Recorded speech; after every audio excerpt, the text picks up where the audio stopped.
Friends, இன்றைக்கி நம்ம இட்லி மிளகாய் பொடி எப்படி செய்கிறதுன்னு பார்க்கலாம். இந்த மெத்தட் படி நம்ம செஞ்சோன்னா காலையில் எழுந்த உடனே அவசரமாக சட்னி செய்ய வேண்டிய தேவை இருக்காது. இட்லி தோசைக்கு அருமையான சுவையான இந்த பொடி ஒன்றே போதும், எல்லோரும் விரும்பி சாப்பிடுவாங்க. இன்றைக்கி இந்த பொடியை எப்படி செய்கிறதுன்னு பார்க்கலாம். இன்றைக்கி நம்ம எண்ணெய் ஊற்றாமல் எல்லா பருப்பையும் ட்ரை ரோஸ்ட் பண்ணி எடுத்துக்கலாம். அப்போ தான் சீக்கிரம் கெட்டு போகாமல் ரொம்ப நாளைக்கு இருக்கும். அதுக்கு நான் 1 கப்பு உளுத்தம்பருப்பு எடுத்துருக்கேன். உளுத்தம்பருப்பு எடுத்துக்கலாம், இல்லைனா கருப்பு உளுந்தும் எடுத்துக்கலாம். அதுவும் நல்லா தான் இருக்கும். இதை மீடியம் ஃப்ளேம்லேயே வச்சு வாசனை வர்ற வரைக்கும் பொன்னிறமாக வறுத்து எடுத்துக்கலாம். உளுத்தம்பருப்பு நல்ல பொன்னிறமாக, அதாவது கோல்டன் ப்ரௌன் கலருக்கு வந்துடுச்சு. இதை தனியாக ஒரு பிளேட்டில் எடுத்து வச்சுக்கலாம். அடுத்தது கடலைப்பருப்பு. 1 கப்பு உளுத்தம்பருப்புக்கு 1/2 கப் கடலைப்பருப்பு சரியாக இருக்கும். இதுவும் மீடியம் ஃப்ளேம்லேயே வச்சு லைட் ப்ரௌன் கலர் வர வரைக்கும் வறுத்து எடுத்துக்கலாம். நல்லா லைட் ப்ரௌன் கலருக்கு வந்துடுச்சு. எப்போவுமே 2 பருப்பையும் நிறம் மாறுற வரைக்கும் நல்லா வறுத்து எடுத்தால் தான் பொடி டேஸ்ட்டாக இருக்கும். இப்போ இதை ஒரு பிளேட்டில் கொட்டி வச்சிடலாம். இப்போ அடுத்தது வறுக்க ஆரம்பிக்கலாம். அடுத்தது 1/4 கப்பு கருப்பு எள்ளு. கருப்பு எள்ளு தான் நான் ஆட் பண்ணியிருக்கிறேன். கருப்பு எள்ளு ரொம்ப டேஸ்ட்டாக இருக்கும் பொடிக்கு. அப்படி இல்லைன்னா வெள்ளை எள்ளு ஆட் பண்ணிக்கலாம்.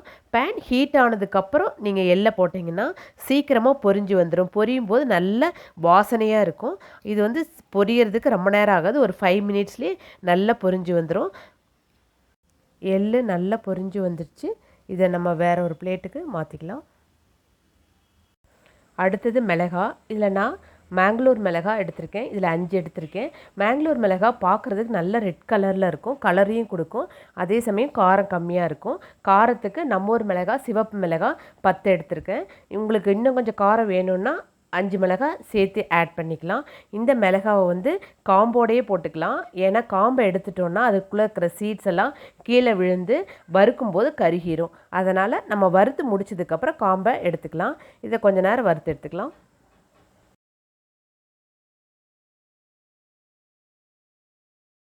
மிளகாய் நல்லா வறுபட்டுடுச்சு. இதை ஒரு தனியாக ஒரு பிளேட்டில் போட்டுக்கலாம். முதல்ல நம்ம மிக்சியில் அரைக்கும்போது ஃபஸ்ட்டு மிளகாவை தான் அரைச்சி எடுப்போம். அடுத்தது 1 கைப்பிடி அளவு கறிவேப்பிலை. இதை நான் முதல்ல நல்லா அலசிட்டேன். இப்போ தண்ணி இல்லாமல் உலர்த்தி எடுத்து வச்சுருக்கேன். இதையும் நம்ம ஆட் பண்ணிக்கலாம். இதை வறுக்கிறதுக்கு ஒரு 2 நிமிஷம் போதும். வறுத்து இதையும் அந்த பருப்போடையே ஆட் பண்ணிடலாம். கறிவேப்பிலையை வறுத்து வச்சுக்கிற பருப்போடையே ஆட் பண்ணியாச்சு. இப்போ அடுத்ததாக பெருங்காயம் ஆட் பண்ணிக்கலாம். பெருங்காயம் 1 ஸ்பூன் ஆட் பண்ணிக்கலாம். கட்டி பெருங்காயமாக இருந்தால் லைட்டாக எண்ணெயில் வதக்கி ஆட் பண்ணிக்கலாம். பெருங்காயம் ஆட் பண்ணியாச்சு. இப்போ தேவையான சால்ட் ஆட் பண்ணிக்கலாம். மிளகாயில் இருக்கிற காம்பெல்லாம் ரிமூவ் பண்ணிவிட்டு நம்ம முதல்ல மிளகாவை அரைச்சி எடுத்துக்கலாம். மிளகாவை பொடி பண்ணியாச்சு. இப்போ பருப்பெல்லாம் போட்டு உங்கள் டேஸ்ட்டுக்கு தகுந்த மாதிரி கொரகொரப்பாகவோ இல்லை நைஸாகவோ அரைச்சி எடுத்துக்கோங்க. நல்லா நைஸாக அரைச்சாச்சு. பொடி ரெடி ஆயிடுச்சு.